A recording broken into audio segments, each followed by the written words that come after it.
सध्या बीड नगर परिषदेची निवडणूक रणधुमाळी सध्या जोरात सुरू आहे। मी दोन्ही पक्षाकडे गेले, तुतारीकडे गेले, घड्याळाकडे गेले। त्यांनी समजा मला देतो म्हणून आश्वासन दिलं। अगोदर आईंच्या उमेदवारीसाठी मोठ्या बीजेपी असेल, राष्ट्रवादी असेल, मोठ्या राजकीय पक्षाकडे आपण उमेदवारी मागितली होती, मग त्यांनी उमेदवारी टाळण्याचं नेमकं कारण काय? अशा गोष्टी आम्हाला पाहायला मिळाल्या की फक्त जर तुमच्याकडे धन असेल बरोबर तर मग ते तुमचं म्हणजे विचार करतात। म्हणजे तुमच्याकडे जर धन म्हणजे तुमच्याकडे जनशक्ती आहे पण धनशक्ती नाही तर तुमचा विचार केला जात नाही।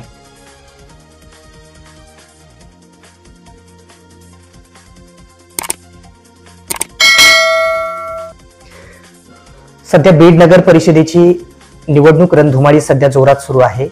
तर सध्या मोठ्या प्रमाणात प्रचाराचा वेग देखील मोठ्या प्रमाणात सुरू आहे। अशाच पद्धतीने प्रभाग क्रमांक 14 मध्ये आपल्यासोबत उपाध्ये मॅडम आहेत।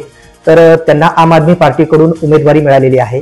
गेली अनेक दिवसापासून त्यांनी दोन्ही मोठमोठ्या पक्षांना उमेदवारी मागितली होती, पण त्यांना फक्त आश्वासन दिलं होतं, त्यानंतर त्यांना उमेदवारी दिलेली नव्हती। मात्र शेवटच्या टप्प्यानंतर त्यांना आम आदमी पक्षाकडून उमेदवारी मिळालेली आहे। मॅडम नमस्कार। नमस्कार, स्वागत आहे तुमचं। तर आपल्याला गेली अनेक मोठमोठ्या पक्षांनी आश्वासन दिलं होतं, मात्र आपल्याला शेवटच्या टप्प्यानंतर आम आदमी पार्टीकडून उमेदवारी मिळालेली आहे। तर काय प्रतिक्रिया राहणार आपली? माझी प्रतिक्रिया काही नाही। समजा मी दोन्ही पक्षाकडे गेले, तुतारीकडे गेले, घड्याळाकडे गेले। त्यांनी समजा मला देतो म्हणून आश्वासन दिलं, पण शेवटच्या क्षणी त्यांनी समजा हे केलं। नंतर मला मग आम आदमीकडून उमेदवारी घ्यावी लागली। यापूर्वी कधी आपण निवडणुकीच्या रिंगणामध्ये उतरला होतात का? काही पहिल्यांदा आपल्यावर ही निवडणूक लढवण्याची वेळ आलेली आहे? नाही, 2011 आणि 2016 दोन्ही टायमाला मी उमेदवारी दाखल करत होते। त्या टायमाला समजा मला समजूतदारपणा घातला त्यांनी की आम्ही तुम्हाला शासकीय कमिटीवर घेऊ, ह्याच्यावर घेऊ। पण मी नकार दिला तेव्हा। मी म्हणलं मला नकोय शासकीय कमिटी, माझे जे वार्डात काम आहेत ते तेवढे माझे काम करा, एवढेच म्हणजे। आपल्या प्रभाग क्रमांक 14 मध्ये ज्या पद्धतीने सध्या तर आपल्याच नावाची चर्चा सुरू आहे आणि अशा की आपल्याच कामाचा जो बोलबाला बाहेर चर्चेमध्ये आलेला आहे, तर नेमकं यापूर्वी आपण कशा पद्धतीने आपलं जे सामाजिक काम आहे, राजकीय काम आहे, कशा पद्धतीने आपण जनतेला न्याय देण्याचा प्रयत्न केलेला आहे? घरातले मुलं बाळ संसार पाहून बाहेरचे समजा जे राजकारण आहे, समाजकार्य आहे, कोणाचं दुखणं आहे, खुपणं आहे, कोणी समजा डिलिव्हरीला म्हणलं तिथं मी हजर आहे। असं घरोघरी जाऊन समजा लोकांची सेवा करते आणि त्या माध्यमातून समजा आता मला बी वाटत होतं की मी निवडणूक लढवावी आणि आपल्या वार्डातलं समजा काहीतरी समस्या सोडवाव्या, ही माझी इच्छा आहे। बाकी मला त्याच्या पुढे काही नाही। आपल्या प्रभागामध्ये नेमकं कशा पद्धतीचा आता सध्या विकास झालेला आहे आणि पूर्वीच्या राजकारण्यांनी कशा पद्धतीचा विकास केला आहे, आणि जर आपल्याला जनतेने जर बहुमताने जर निवडून दिलं तर आपण नेमकं पुढे काय काय विकास करणार आहात? अगोदर समजा आता जनतेने समजा मला जर कौल दिला, समजा माझ्या आता आम आदमीने समजा झाडू दिलेला आहे। अगोदर मी पहिलं समजा सगळं झाडून उचलून समजा हे करन आणि जनतेची सेवा करन, जनतेचे जे समजा समस्या आहेत ती मी सोडवीन आणि जनतेला असा समजा अहोरात्र त्यांनी मला जर आवाज दिला तर मी त्या टायमाला त्यांच्या समोर मी उभी राहीन। आपले जे मतदार बांधव आहेत, आपल्या प्रभागामधून आपण निवडणुकीच्या रिंगणात आहात, तर मतदार बांधवांना काय आवाहन कराल आपण? आता मतदार बांधवांना हेच आव्हान समजा की मी तुमच्या सेवेसाठी तत्पर अशी रात्रंदिवस मी उभी राहीन। तुम्ही माझ्या दारात केव्हा बी आलात तर मी तुमच्या बरोबर काम करायची माझी मी तयारी ठेवीन। आपल्यासोबत आपले चिरंजीव आहेत, आपल्यासोबत आपले चिरंजीव आहेत, तर त्यांचं पण सामाजिक काम त्यांचं पण अत्यंत महत्वाचं आहे। आपल्यासोबत एक मोठी साथ आहे त्यांची, तर कशा पद्धतीचं सर काय सांगाल तुम्ही? तुमची आई निवडणुकीच्या रिंगणामध्ये आहेत, तर तुमचं सामाजिक काम पण सर्वांना माहित आहे, तर आपली काय प्रतिक्रिया राहणार? माझी एवढीच प्रतिक्रिया आहे की येणाऱ्या आता म्हणजे हे चालू असलेल्या नगरपालिका निवडणुकीमध्ये आता मी माझ्या आईला उभा करतोय आणि ज्या पद्धतीने वेळोवेळी म्हणजे ही जनता, या प्रभागातील जनता माझ्या पाठीशी, कारण मी याआधी या धानोर रोडच्या उपोषण आंदोलनामध्ये जो सक्रिय सहभाग घेतला होता, त्यामध्ये इथली जनता माझ्या पाठीशी होती आणि तशीच जनता आता माझ्या आईच्या पाठीमागे देखील उमेदवार असल्यामुळं नक्कीच पाठीमागे राहील अशी मी व्यक्त करतो. यापूर्वी आपण काही अनेक सामाजिक कामामध्ये आपला सहभाग होता. नेमकं असे कोणकोणते कामं आपण जनतेमध्ये जाऊन केलेले आहेत? नक्कीच आता आमच्या इथं पहिल्यापासूनच म्हणजे सामाजिक कार्यात अग्रेसर आहे. बचत गट असेल किंवा इथं स्वच्छता आम्ही वेळोवेळी आता हे आमच्या दारातली स्वतःचीच नाली, आता बाहेरचं सांगण्यापेक्षा स्वतःच नाली सांगू, अक्षरशः नाली तुंबून राहायच्या.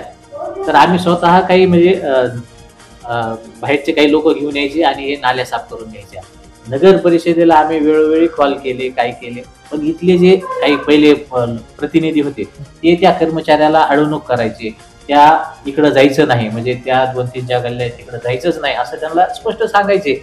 आणि कारण आता ते कर्मचारी, मी पत्रकार आहे, माझं कधी जाणं येणं झालं, कधी बोलणं झालं तर मला ते तसे सांगायचे की बाबा तुमच्या तिकडे यायला लागले की थोडे आम्हाला जरा अडवणूक करते, आम्हाला तिकडे जाऊ देत नाही.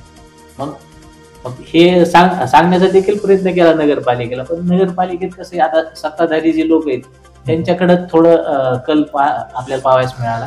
पण नक्कीच आम्ही म्हणजे त्यांना कधीही न जुगारता आम्ही आमच्या पद्धतीने जे आम्हाला म्हणजे आमच्याने जे होऊ शकते ते आम्ही आतापर्यंत करत आलो आणि इथून पुढे देखील करणारच आहे.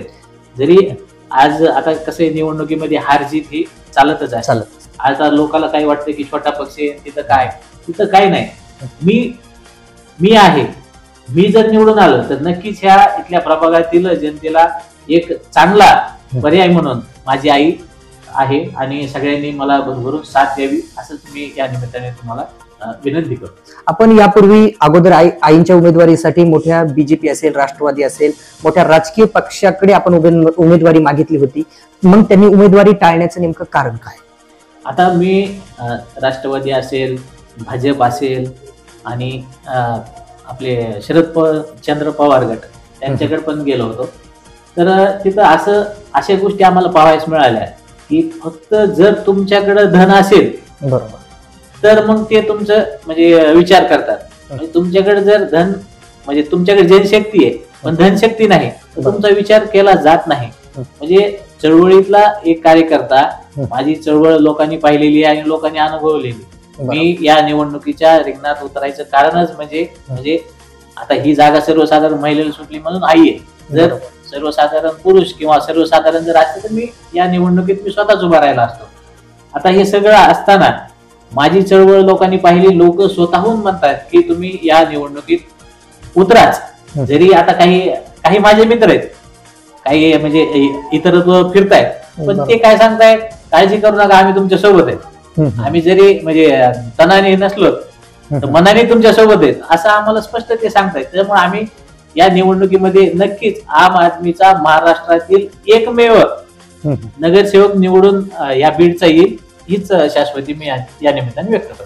तर प्रभाग क्रमांक 14 मध्ये ज्या पद्धतीने आपल्या नावाची सर्वत्र चर्चा सुरू आहे आणि मोठमोठे राजकीय पक्षांची एवढी चर्चा नाही तेवढी आपली नावाची चर्चा आहे, आपल्या उमेदवारीची चर्चा आहे. नेमकं कशा पद्धतीचा जनतेचा कौल आहे आपल्या पाठीमागे? आता चर्चा गेले 1-1.5 वर्षापासूनच सामाजिक कार्य तर लोकांनी पाहिलेलं आहे. लोकांनीच काय, या नेत्यांनी देखील पाहिलेलं आहे. कारण या नेत्यांनी अनुभव घेतलेला आहे, जवळून पाहिलेला आहे की आपण कशा पद्धतीने काम करू शकतो, लोक काय करते, लोक म्हणजे सामान्याच्या मागे उभा राहतात हे त्यांना माहिती. पण उमेदवारी देताना मात्र हे जनशक्ती पाहिली जाते. हीच मला म्हणजे यातून खंत व्यक्त केली जाते. कारण आपल्याकडे आपण धनाने कमी आहोत पण मनाने आपण खूप श्रीमंत आहोत. कारण आज तुम्हाला नगरसेवक जर पाहिजे तर धनवान नकोय, तो मनाने चांगला पाहिजे, लोकांचे प्रामाणिक काम करणारा पाहिजे असा उमेदवार त्यांना आवश्यक आहे. आणि त्या रूपाने आपण तर आहोतच. आणि या नेते मंडळीला देखील मी सांगू इच्छितो की तुम्ही पर्याय देताना किंवा म्हणजे तुम्ही उमेदवारी देताना त्याची पार्श्वभूमी बघायला पाहिजे होती.